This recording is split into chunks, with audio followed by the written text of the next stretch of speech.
Hey guys, welcome back to this channel. In this video I'll be showing you guys how you can create this like wave inside of text effect on CapCut PC. I'm just going to type in waves like so. I'm just going to make the font a little bit bigger. Then I'm just going to select this first, go to color and make sure the inside is green. And let's go to the stroke and adjust the thickness. If you want, you can maybe like, wait, where is it? Make it sounded like this. So I'm just going to select this and I'll select export still frames.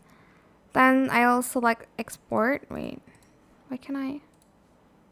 Here, there we go. This should show up.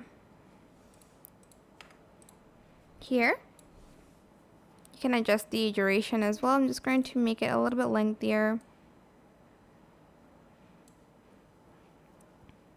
Add in like your waves here. I'm just going to customize it a little bit first. Oh my gosh, my CapCut is doing that thing again. Okay, there we go. Go to adjustments, turn down saturation, turn down exposure. Oops. Turn down shadow, turn up whites, and turn down blacks. Then we are going to rotate it like this. Then we're going to add that on. Go to remove background, select chroma key, select the green area.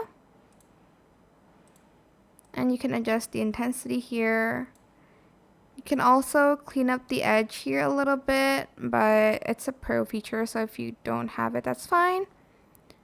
Then I'll just go back to the adjustments tab here and turn down the saturation, and I'll adjust the whites to 50. That is it. Super simple. I hope it was helpful for you guys. Don't forget to like, comment, share, and also subscribe to this channel if you haven't done that already. If you have any more questions about this video, just leave it in the comment section down below. I'll try my best to answer them all for you guys. And if you found this video helpful, please click the thanks button as well. That is it. Thank you so much for watching. Bye.